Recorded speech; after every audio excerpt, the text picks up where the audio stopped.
Assalamualaikum warahmatullahi wabarakatuh. Perkenalkan, nama saya Aisyah Dwi Amarastuti dari program Jeliga Gizi Reguler A semester 3 Poltekkes Kemenkes Semarang.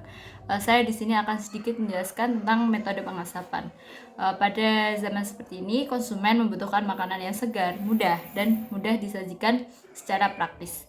Namun bahan makanan pada umumnya mudah mengalami kerusakan dikarenakan pertumbuhan mikroorganisme terutama bakteri dan jamur. Maka kita membutuhkan suatu metode pengawetan yang dapat kita lakukan agar membuat bahan makanan tersebut menjadi lebih bertahan lama. Salah satu metode pengawetan yang dapat kita lakukan yaitu metode pengasapan. Metode pengasapan sendiri itu adalah salah satu cara memasak, memberi aroma, atau proses pengawetan makanan terutama daging dan ikan. Makanan diasapi dengan panas dan asap yang dihasilkan dari pembakaran kayu dan tidak diletakkan dekat dengan api agar tidak terpanggang atau terbakar.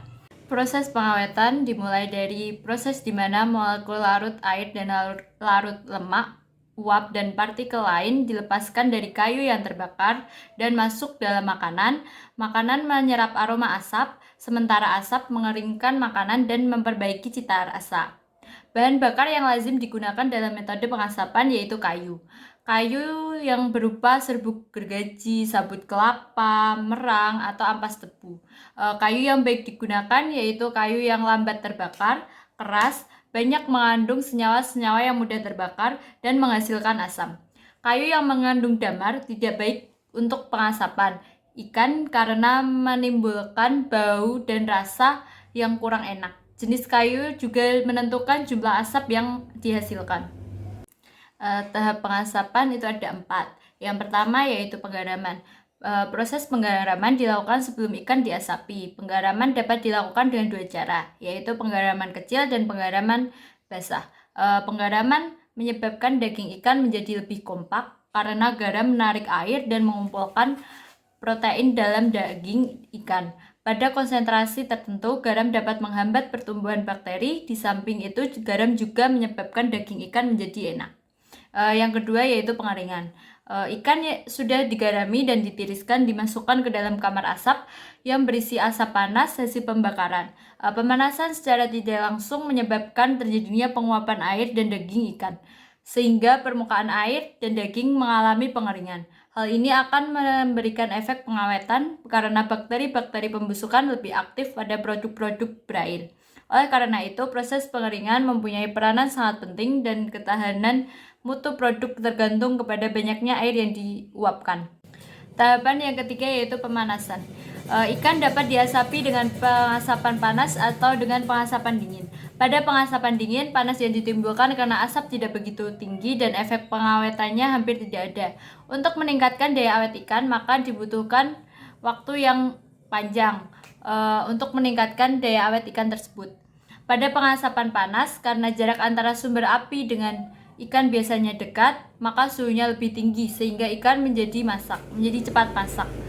Suhu yang tinggi dapat menghentikan aktivitas enzim-enzim yang tidak diinginkan, mengumpulkan protein, dan menguapkan sebagian air dari dalam jaringan daging ikan. Jadi di sini ikan selain diasapi juga terpanggang sehingga dapat langsung dimakan. Untuk tahapan yang keempat yaitu pengasapan. Tujuan dari pengasapan adalah untuk mengawetkan dan memberi warna dan rasa spesifik pada ikan. Sebenarnya asap sendiri daya pengawetannya sangat terbatas, ya tergantung dengan lama dan ketebalan asap. Agar ikan dapat tahan lama, maka pengasapan harus dikombinasikan dengan cara-cara pengawetan lainnya, misalnya dengan pemakaian zat pengawet atau penyimpanan pada suhu rendah. Jenis pengasapan ada 2, yaitu pengasapan tradisional dan pengasapan modern. Pengasapan tradisional itu pun ada 2, yaitu pengasapan dingin dan pengasapan panas. Pengasapan dingin merupakan cara pengasapan pada suhu rendah, yaitu tidak lebih dari suhu 33 derajat Celcius sekitar 15-33 derajat Celcius. Waktu pengasapan dapat mencapai 4-6 minggu. Penggunaan suhu rendah dimaksudkan agar daging tidak menjadi masak atau protein di dalamnya tidak terkoagulasi. Akibatnya daging asap yang dihasilkan masih tergolong setengah masak sehingga sebelum disantap masih membutuhkan pengolahan kembali.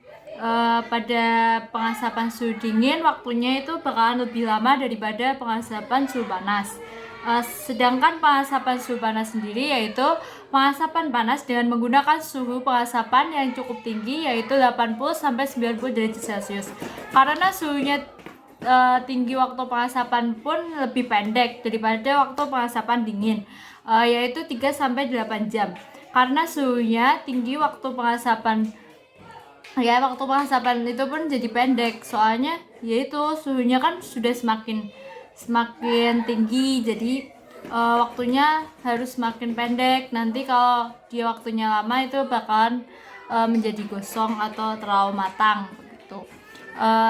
Terus pada pengasapan suhu panas ini pun tidak dibutuhkan pengolahan lagi dalam waktu mau menyantap gitu. Untuk suhu yang digunakan yaitu 30-50 derajat Celcius, maka disebut pengasapan panas dengan suhu rendah. Dan jika suhu 50-90 derajat Celcius, maka disebut pengasapan panas yaitu suhu tinggi.